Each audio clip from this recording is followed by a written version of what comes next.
Welcome to Friday Friends, RI Elder Info's weekly look at the organizations and individuals providing resources for Rhode Island seniors, caregivers, and professionals.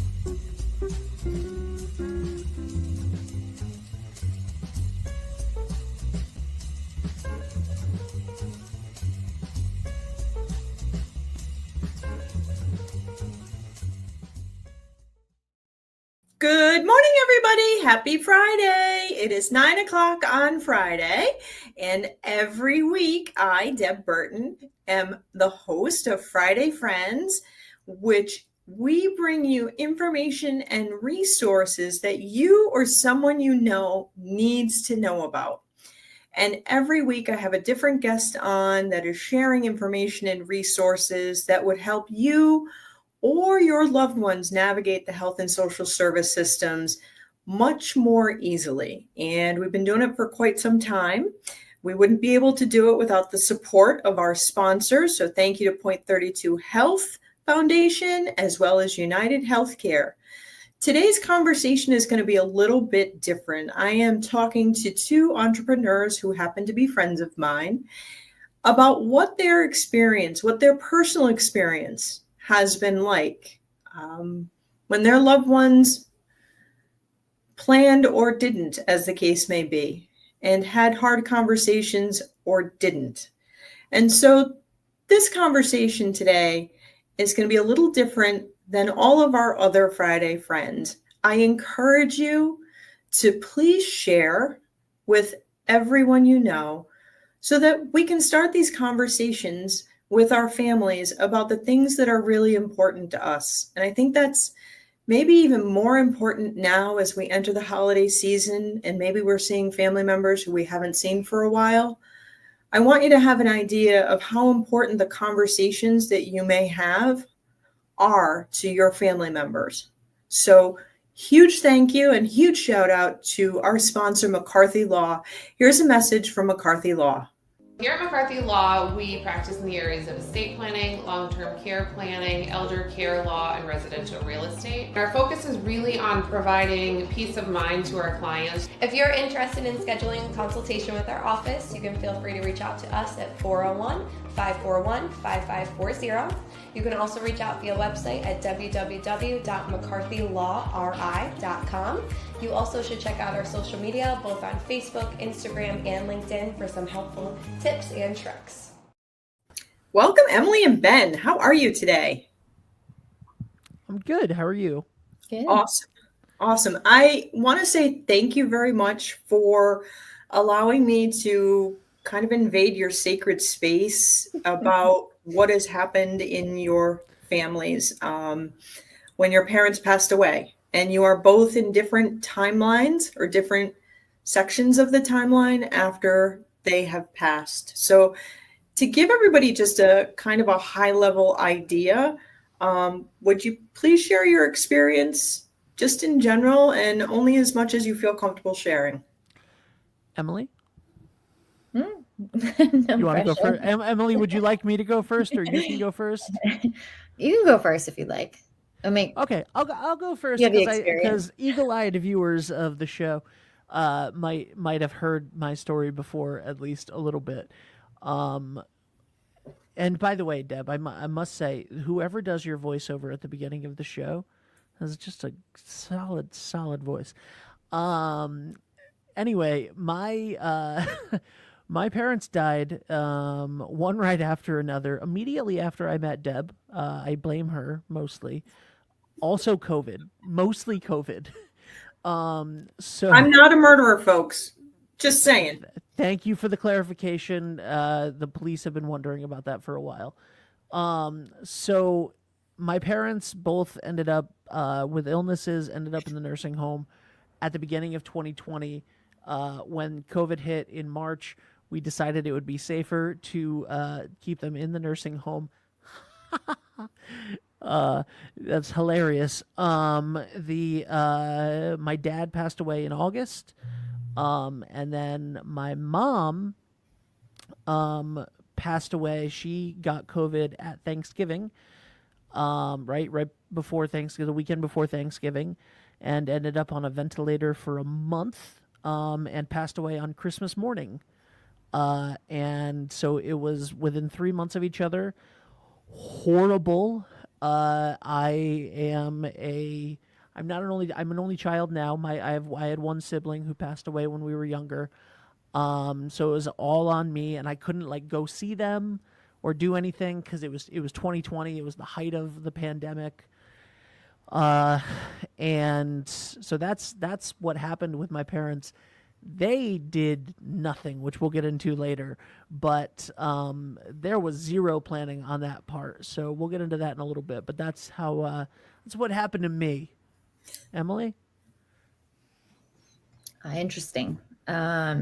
Timing of it all, because it was Christmas Day when my dad stubbed his toe, and January 2nd when he informed me of this stubbing of his toe. At that point, he was in a little bit of pain and started asking me for the help that I don't want to say been offering for years, but my professional experience in my career, I helped people understand the financial impact of losing a loved one. I built the tools and had the resources created for these awkward, uncomfortable situations. And so for 10 years, I'd been knocking and knocking and knocking and saying, hey, we need to sit down. We need to review finances. I need to know this information. I need to understand what you want your legacy to be, how you want to be remembered, and all of the things. And when he called me that day and asked me to run him an errand, that's like a red flag just went up. And that was the day he wanted to have the conversation. And then the conversation turned into bringing him to urgent care, where he, I don't like to use the word misdiagnosed, but I feel like I can just throw it out there. He was given some medication for pain and sent on his way. And that's when he started taking Tylenol to alleviate some of the pain and help with what was going on with his foot. And then it was Martin Luther King Day when we were supposed to sit down and review his finances and get in touch with his primary care physician and get him the help that he needed. And that was the day that I called 911, and the police met me at his door, and we had to break in to, bring him to the emergency room. And then it was like insane. It was like a roller coaster for 30 days. On February 17th, 30 days later, he passed away. So, Emily, if you don't mind me asking, because I had a similar situation. The dying during COVID part was actually like the fairly easy part for me. It was the December and January and early February of the year before that was the really difficult stuff. My dad actually also went into the hospital on Martin Luther King Day in 2020. And there was my mom had started to have hallucinations in December, and we didn't know what was going on. We just sort of dismissed it at first, and then one day she called me at the beginning of January in 2020. She called me and said like that there were mice all over the place, and there weren't, and I could see. And so I went and realized what was happening. We called the ambulance. She got taken away. For the next 2 weeks, she was in a psychiatric ward, getting diagnosed with Lewy body dementia, and it was decided probably not a good idea for her to come home again. In that 2 weeks, my dad was getting progressively sicker and sicker, and more depressed, and not moving around and not doing anything, and pneumonia or whatever filling his lungs. And so I ended up having to. I went over to like see him, and he hadn't got off of the side of the bed in like 24 hours. And so I had to call the hospital for him. And at one point, my dad was in was intubated in Westerly, and my mom was in a psych ward for Lewy body dementia in Providence, and I had to drive back and forth, and I couldn't tell her about him because of the fragile state that she was in. So it was like the worst hell of my life, those two things. And like the craziest part is that yes, there were warning signs of things beforehand, and I'm sure, but life changed like that with both parents in an instant. And for you to talk about like this stubbed toe, and then all of a sudden it's all of these other things, and 2 months after the stubbed toe he's gone, like that's how fast it happens, and sometimes even faster. Yeah, and that's a thing I hope that everybody listening to this understands, is that no one experience is the same, and the relationships that we have with each other are different, and the siblings relationships are different, and the financial situations are different, and a primary care physician could have just retired. Like there are so many different things that impact the experience, and that's truly, like, I cannot get it across enough. Like if I could just like scream it with a megaphone into the universe, like just having that conversation and understanding why it's so important. If you don't mind me asking, how old were your parents? 67 and 75. Yeah. So my dad was 66. So it's I just think like, one of the things, not to interrupt you, Em, I think Yeah. one of the things that both of you are my friends, and I think I don't necessarily perceive your age because you're my friends, but the reality is that either one of you could, in effect, be my child. And this is not a conversation I think that is often had with younger, older adults, folks your age. If there were, say, the top 3 things in that conversation that you think really needed to be had, what would the top 3 things that you wish your parents had a conversation with you about before everything hit the fan?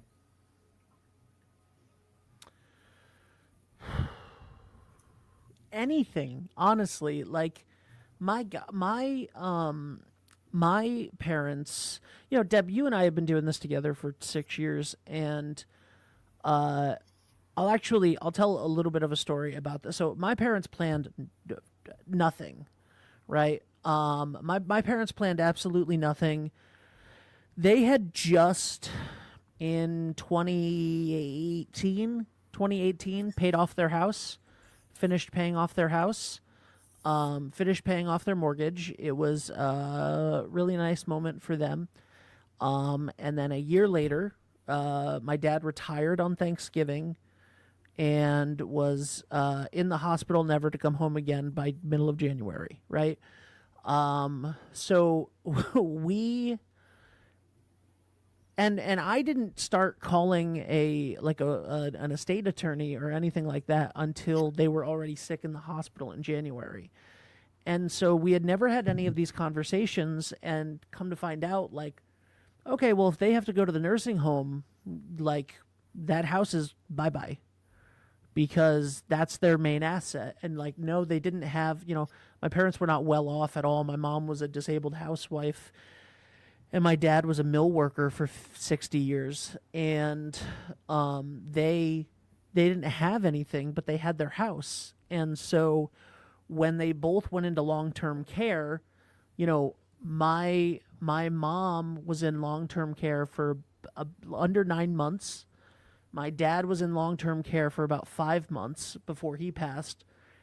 The lien on the house against Medicaid is not free for long-term care. Medicaid, sure, if you have under $4,000 in assets and no house, sure, Medicaid is free. Otherwise, they're getting it against those assets, right? So this bill for thousands of dollars a day is accruing, and it's accruing, and when that parent dies, it becomes the estate's issue. So you have to go through probate, open up an estate, and then you are responsible for paying the government back what they spent on your family in long-term care. And this is, of course, if you don't have long-term care insurance, if you don't have plans ahead for this stuff. And if your house isn't, in your kid's name or in an irrevocable trust 5 years before that, then that house is fair game. I was forced to sell my parents' house that my dad had worked his entire life for, that, he put a roof over our head, and he worked at a job for 54 years that took his health from him, that he was allergic to the chemicals that they used. And it really robbed him of his life to be able to afford this house for us and our family. And the minute he dies, I have to sell it. And not even sell it for a big profit. It was you have hundreds of thousands of dollars in debt to Medicaid that you have to pay. The state is going to make you pay this amount of money to pay for that nursing home coverage. And so any conversation would have been great. And Deb, you and I have talked about this many times. We've always said my favorite part about doing RI Elder Info shows, Friday Friends, Calling All Veterans Day, Senior Resource Fair, is that 5 years from now, someone who could have been in my situation won't be, because they got this information and watched this show. Now, that being said, one of my best friends' dad, who was like a father to me, I gave him all of this information for the last 5 years and begged him to have these conversations. He just died out of nowhere recently, and come to find out, he never called the attorney that we had, that I gave him to. He never had these conversations. All of his stuff is on a computer that they all have to try to figure out and decode all of this information. And I'm so angry with him, and I'm so angry with my parents because of these things. And yes, you get over it and you move on and stuff, but you Yeah. even knowing the right thing to do, if you don't have these conversations, it's you're literally hurting your family twice. Not only are they dealing with the loss of you, but the headache of cleaning up all of this stuff. And that just, and I think to that point too, though, Ben, and thank you for sharing all of that, because that's literally yes, that have the conversation, just have a conversation and then get it done. I've actually started putting tools together to help people get it done, but also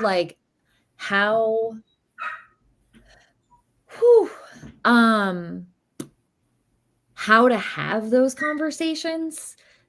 I'll give you a personal example. Quick story.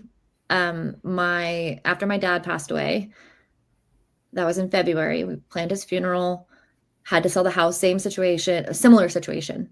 So my dad actually retired early because he was caring for my grandfather who had COVID and passed away a few months later.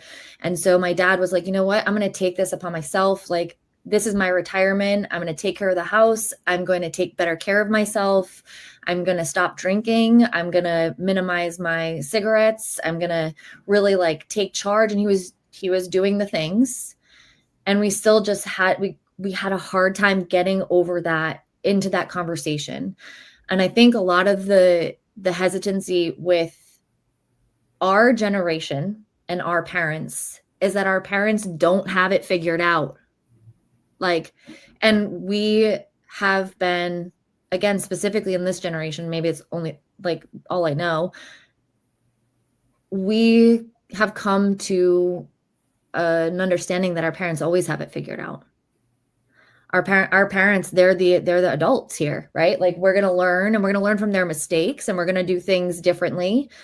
And so, sorry, everything happened with my dad, then we never had the conversation. We were having, I mean, Deb was my emergency, like, hey, I'm in the hospital right now, and I don't know whether or not I should save this $7,000 to pay for short-term care, or whether I need to prepay his funeral to apply for Medicaid, and then I have to sell the house, right? So like all of those, that experience that you had, very, very similar.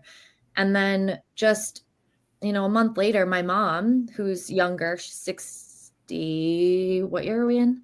62. Just turned 62. Happy birthday, Mom. She was like, you know what? Like, we need to have this conversation. We need to be setting this up. I need you to, we need to set up power of attorney. I need to understand what beneficiaries mean and all the different things. I need to set up a trust. I'm like, no, we don't have to do all of that, again, the professional experience. But anyway, then 2 months later, she drove her car off the side of a mountain. I mean, not intentionally, avoiding a deer in the middle of the woods of New Hampshire. And somehow, I think it was my dad, but we won't go there. Breathe. Made her way up the side of the mountain and walked home a mile without service, without help, without anything. And I got that phone call Memorial Day weekend in the middle of the woods, having my first real vacation, right? That my mom was in the trauma center. And still, okay, so now my mom moved to Michigan because she's realized how short life is and how she wants to be close to her grandkids and, live a life with her family and build that legacy that we talk about. And I went to go visit her for her birthday, and we were driving by a funeral home. And I was like, wow, this place is beautiful. Like, that's a funeral home? What? She's like, yeah, it's so different out here. And that was the opportunity that I took to have that conversation. Like, Mom, what, do you want a funeral? What happens now that you're living in Michigan? And do you want to have a funeral in Michigan? Do you want us to fly you? Let's talk about what the options are, because first of all, if we're going to fly you home, how are we paying for that? And your, Medicaid liens for your accident, because I won't get into all of Mom's history, but there was some stuff that took place that it's just we don't know unless we have the conversations, and we expect, I think to my generation, I think that we just take our parents' word for it. Oh, we've got it figured out. It's all set. Don't worry about it. Okay. Well, what does all set mean?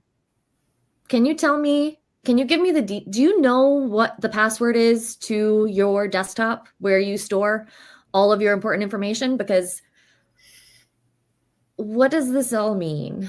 And I think that especially now with all policy changes and impacts to how people are affording to live and how people are affording to survive, and the way the market is changing and how that impacts retirement funds and investment accounts and pensions and everything, we need to be having these conversations as the millennials, right? Or as the Gen Alpha, even hello, guys, if you're listening, come visit me.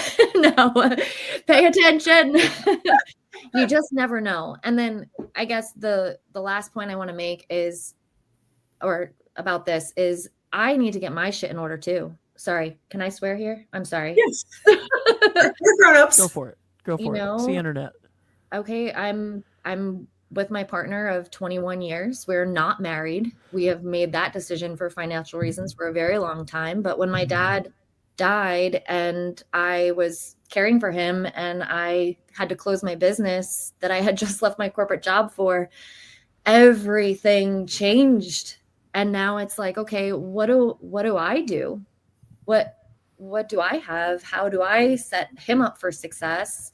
How do I have the conversation with my partner, right? That I'm not married to, but we've been together for over half of our lives. What happens to our house? What about his mom? What about his dad? What about his brothers? You know, it's just, these are conversations that I think are just so taboo. And they're conversations that we can all easily have. And it doesn't have to be about the finances, but that plays a big role. When do you think would have been a good time? Like, as someone who could be your parents, it's interesting your perspective that people my age are considered adults and that we have it going on. And it's funny because I hear that and I look in the mirror and I'm like, oh, wait a minute. I am an adult. And a lot of times I don't know. So if you were giving me recommendations, like at what point do I bring up this stuff with you guys? I mean, I'm a little different because I talk about this regularly. Here's what I would say from my perspective on that. I'm 38, right? I could very easily have a, 10-year-old, 15-year-old kid, something. I don't. I was going to say thankfully, but I don't know. That's another story for a whole nother podcast. But like if I had a child right now, even if they were 2 years old, I should already be thinking about this myself. And as soon as they are 16, 17, definitely 18, there needs to just have hey, this doesn't need to be a long conversation, but there's an attorney, there's all of this stuff, like we have all of these things. Here's my will. It's in this safe over here. It's in this document. This is the password to the document is over here. All of this is there when you need it. Like that's the appropriate time is now. Yep. The best time is 20. It's like planting a tree. The best time was 20 years ago. The second best time is today. Yep. So Deb, being able to have kids that are our age now, and for us being our age, right? Like the time is now. Mm-hmm. Like the time is now to have those conversations. I have a partner that I'm very dedicated to, love of my life. I intend on marrying her, all of those things. We need to have those conversations. Like that's the, hard conversations need to be had or else something's going to happen. So not to like set either one of you up, but what is the barrier for each of you to have those conversations with your partners, knowing what you know now? Like what prevents you from having that conversation now, knowing the importance of that conversation? Like how do you clear that hump? Because that hesitation doesn't necessarily change as we get older. No, it definitely doesn't. Because for clearly for me, there's no hesitation. There's no like, I'll have that other than just time and uncomfortability. Like put it on the calendar, have a conversation. Like don't, just don't wait. Just have the conversation. I think it's awkward. We were watching Below Deck the other night, and I said, like, Emily, I'm friend requesting you after this. Continue. We've talked about, your mom and her health, but what about your dad? Like it's just, it's such a natural thing for me to have a conversation about. And I don't know if that's because of my professional experience and how many people I've had this conversation with, like after the fact that their parent or their spouse or their child has passed away. Like we haven't even touched on that, like it just has to be more of a conversation. And I think it's scary for people not to talk about death, but to accept that they don't know the answer. Death is one of those things that is just completely unknown. You don't know how, you don't know why, you don't know where, you don't know who. we just don't know. And I really don't have any hesitation, if you noticed, in asking those questions. It's just innate. But the action that is taken after having those conversations, just I have no control over that. And I think that's another thing that we need to accept, is that we can have the conversation until we're blue in the face. But until you're taking the steps that you need to take, it's just a conversation. Absolutely. Yeah. And it's really important. Like, just to stress the importance of this, you never know when you're going to, start seeing mice that aren't there, or stub your toe, or drive off the side of a mountain, or get hit by a bus, or be in the middle of a sentence. And you get cut out. He did that on purpose. Yes, he did. Yes, he did. He's very good like that. It is interesting that, to hear it from your perspective, and maybe that is, maybe that's a bit of ageism on my part that I really hadn't thought about, is that, yeah, I'm the adult too. And I mean, I'm lucky that I have these conversations regularly, but I don't think that, a lot of my friends my age do. And to see your experience, and to see you and your posting on Instagram, and to follow you. What was your Instagram handle again? Middle class millennial. Very good. Yeah. To see the things that you post are really thought provoking. And I knew that this was going to be a really hard conversation. You and Ben are in different periods of the timeline of grief. And it's one of those things that maybe it never goes away, but it kind of changes into different things, almost like a cut glass crystal that the light never reflects the same way twice. And grief is funny like that, especially at this time of year. Yeah. A lot of families are getting together. They're noticing things. What are there any other things that you really wish you had known, or would have liked to have I guess known more about, like anything specific? I really didn't know anything about who my dad's doctors were. I should say I didn't know that my dad didn't have doctors, and how long it was going to take to get him a primary care doctor. Someone in their 60s who is coming out of an emergency room, to me, maybe that's like scary for a doctor to take on. I'm not sure. Like, I was like, how is the first available appointment in May? That's 5 months away. And we need to have surgery in less than 2 months, or he's gonna, lose a limb. Like, how? Yeah, I don't know. I wish I knew. I should have known because of my own personal experience with the system, but like, how? I wish I would have known who his doctors were. I wish I would have known his financial situation. I wish I would have known. It has a lot to do with finance, but it's no discredit to like my dad. I think, again, this is just one of those awkward conversations. Nobody wants to talk about their money, but also like, I wish I had known that, like, where's your 401k? You retired. So who do you hold that with? Because like Ben mentioned earlier, that's going to be what covers the Medicaid that we end up paying for if something is to happen to you. Or maybe we can take a distribution and use that as your income this year, so that you can stay at home, and we can use that money to pay for CNAs. And yeah, I would say primary care for sure.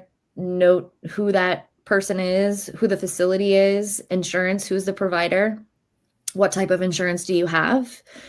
And like when you get the answers, Google it.